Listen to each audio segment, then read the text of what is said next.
Hi, it's Heather from Thicketworks, and today we're going to take a look at one approach to adding mortar and weathering to 1/12 scale brickwork. In a recent tutorial, we used a stenciling system to create the basis for this look. Today, we'll be focusing on adding character and soul to those crisp, clean garden pathways. To begin this process, I'll be creating these edging pavers using a VersaTool. Now, it's not necessary for you to have a VersaTool in order to do this, but it does make the job a little easier. I'll be using extra thick foam sheets that are 9 by 12 inches and 6 millimeters thick. The VersaTool is set at the midpoint. I'll let that heat up and then begin cutting strips that are 3/8 of an inch wide and the full length of the sheet. I'm cutting 3 for my project, but you can cut as many or as few of these as is appropriate for your diorama.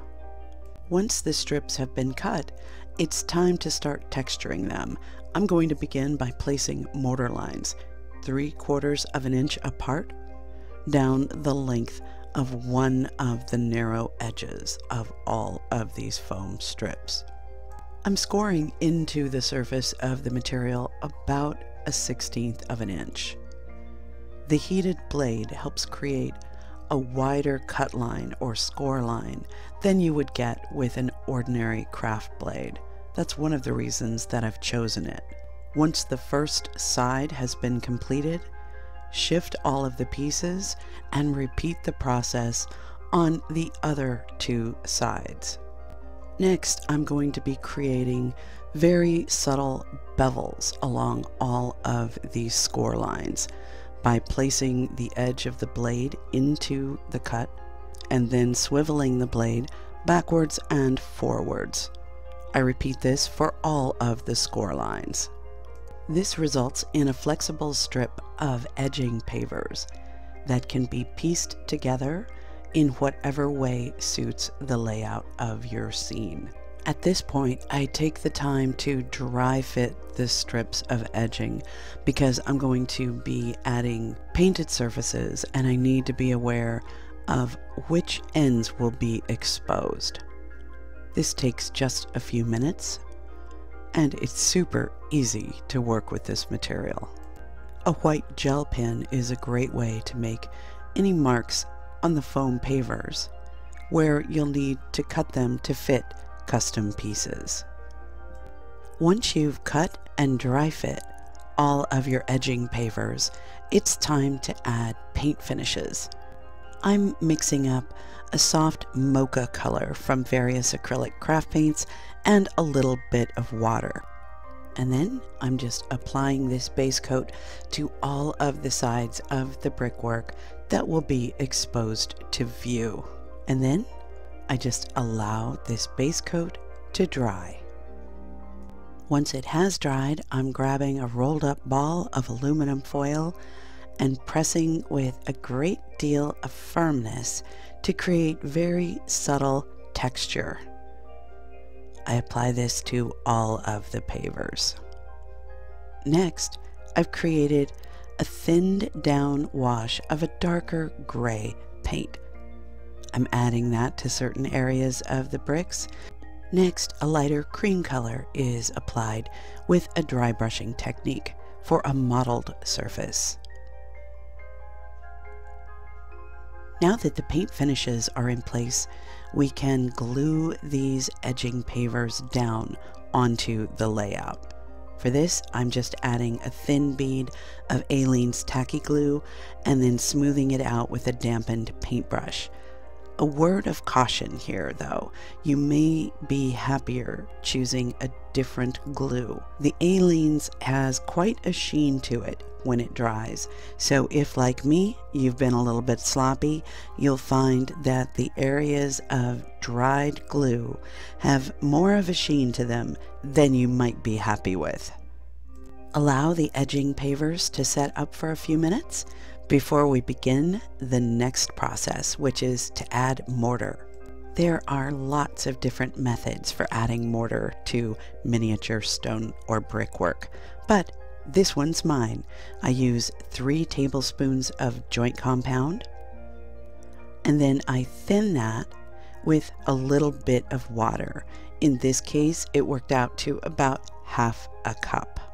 I add the joint compound to my mixing bowl first, and then add the water a little bit at a time, stirring the mixture thoroughly and gradually adding small amounts of water until I'm happy. And then I use a small scale whisk to help break up any lumps that remain from the joint compound. And this is the basis of the mortar blend. At this point, all you need to do is decide what color you would like your mortar to be. I chose to use a little bit of black and a little bit of brown to create a soft charcoal color. The addition of the joint compound will make this mixture dry to a slightly lighter tone than you see here. The important thing is to make certain that the consistency is about that of heavy cream. I'm using a crafting syringe to dispense this mixture into a needle-tipped bottle. Before applying it to the project surface, I'm testing the flow on a scrap piece of chipboard. I really like this brand of needle-tipped bottle. The plastic is very easy to squeeze, and so it helps to reduce hand fatigue. You may have noticed that I squeezed a little bit of the mixture into a plastic palette off to the side before beginning to fill the grout lines on my piece. And I did that to just make sure that I was confident in controlling the flow. If you get a clog, these needle tips are sized exactly so that you can use a straight pin to clear it away before continuing with the operation. You can sprinkle something gritty, like these dried herbs, over the concoction while it's still wet, and the texture will cling to the mortar. I'm going to allow this to dry, and in the meantime, I'll mix up a little bit of light green craft paint along with this pulverized cilantro to make this goop right here. And then I'll just use a manky old paintbrush to gently tap this mixture onto the surface of the pavers and the bricks wherever I think moss would be growing.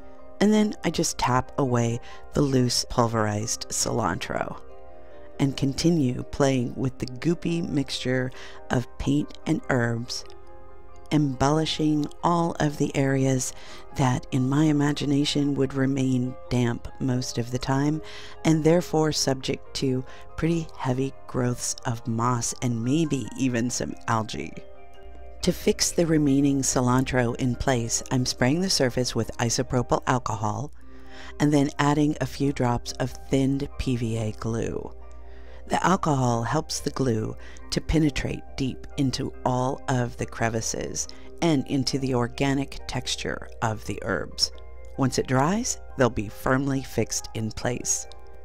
Next, I'm coming in with a light wash of a darker green acrylic craft paint. And I'm adding this in areas, again, where I believe there would be a great deal of moisture accumulated over time. The goal here is to create a varied and nuanced surface in order to convey the impression of great age. This is a playful and intuitive process. Don't let yourself be intimidated by it. Just draw on your knowledge of how things age and weather over time, and do your best to convey that on your masonry. Yep, I'm really liking these effects. To finish things up, I'm going to add a little more variation to the tones of a few individual bricks by adding a dark brown wash over the surface of a few of them.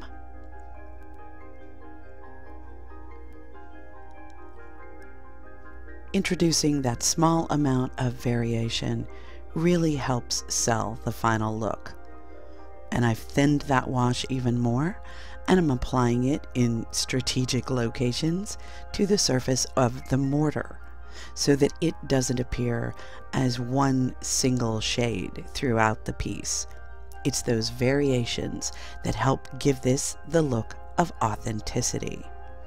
When you've added just the right amount of weathering to suit your taste, it's a good idea to seal the surface with a spray matte sealer.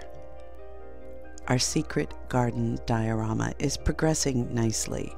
In future videos, we'll look at adding walls for our garden, more architectural details, greenery, of course, and maybe, just maybe, 1 or 2 tiny inhabitants.